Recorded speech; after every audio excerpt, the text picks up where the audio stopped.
They also tend to come from certain families, Rothschilds, Rockefellers, and many others in America, which helps this continuity through the generations. The key to this brotherhood manipulation is the control of money, or funny money to be more accurate. What I call funny money is this staggeringly ludicrous situation in which you can deposit, say, £1,000 in a bank, and it can lend £10,000 on the back of that. Money that doesn't actually exist. It's a conjuring trick. Indeed, some stuff that I've been looking at this week, there are banks in America who are into lending $26,000 for every $1,000 that's deposited. And all that conjured money is numbers on a computer screen.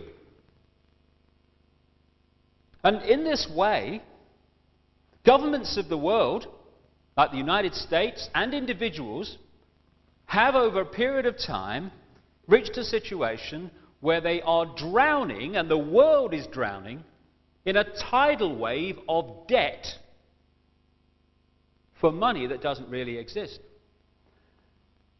And here's the ruse, here's the trick for the banks. If you don't pay back the interest on money that doesn't actually exist and has been conjured out of nothing, then they can come and take wealth from you that does exist, like your house, your car, your property.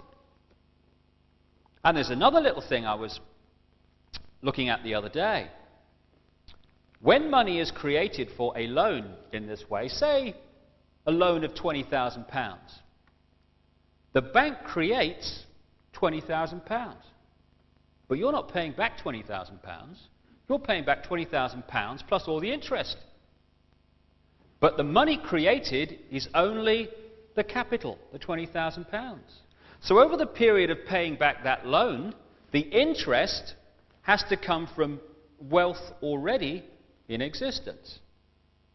And as the generations pass, more and more wealth, as a result, is being sucked out of the pool of the world into the coffers of a very few massively wealthy, breathtakingly, words wouldn't describe it, wealthy banks and bankers. The manipulation is it's almost funny if it wasn't so tragic. Back in the time of the Battle of Waterloo, the guy who was in charge of the Rothschild Empire was a guy called Nathan Rothschild, who was an absolutely brilliant manipulator of the system. And there's one kind of story that sums it up, really. When the Battle of Waterloo was fought, and the result was known, Wellington won, the moment it was decided, Nathan Rothschild was off across land to the English Channel. Crossed the Channel as quick as he could and ended up in the financial centre of London. Dishevelled, panic-stricken, to announce that Napoleon had won the war. He then very publicly started selling off some of his stocks at ludicrously low prices. Panic! Everyone else starts selling off stocks at ludicrously low prices. Secretly, Nathan's buying them all up. And of course, in those days, we never had radio, television, so it took some days to get the result of the war back, because Nathan was ahead of the game. When the result came that Wellington had won, panic over. Stocks go up, Nathan sells. And he made a colossal fortune out of that. And that is a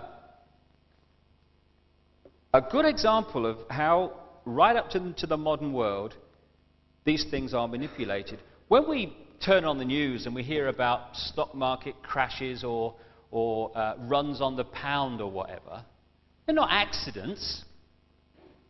They're engineered. The people who make a fortune out of economic catastrophe are those who know economic catastrophe is coming. And they know it's coming because they caused it.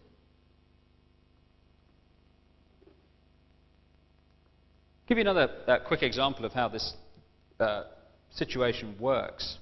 Back at the start of this century, the Illuminati wanted control of the American economy, which they very much have now.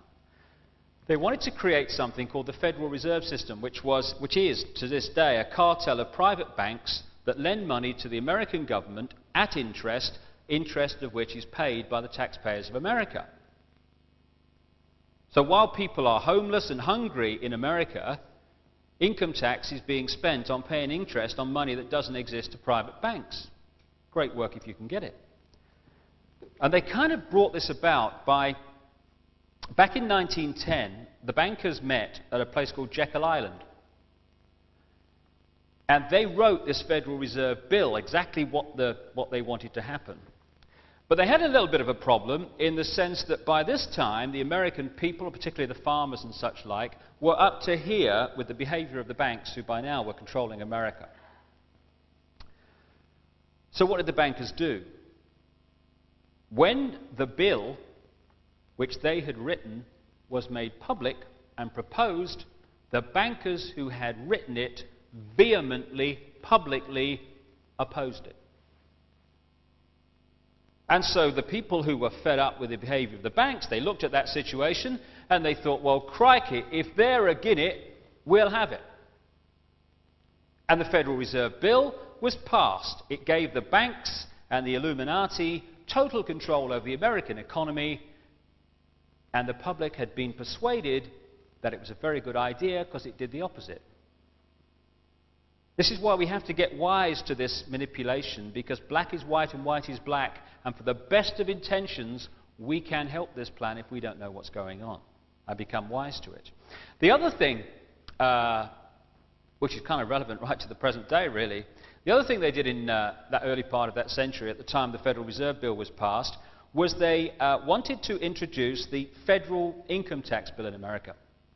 Now, to do that, they had to get a amendment to the American Constitution, the so-called 16th Amendment. Now, to do that, they needed 36 states to agree. They got 2. Now, in a democracy that we're supposed to live in, it would have been thrown in the bin. States won't have it, can't pass it. But of course, we're not in a democracy. All that happened was that the Secretary of State, a guy called Philander Knox, went to Congress and announced that it had all been agreed. And everyone just accepted it. And so federal income tax became law, although it wasn't law because it had never been passed. And in 1985, there was a businessman in America who'd sussed all this,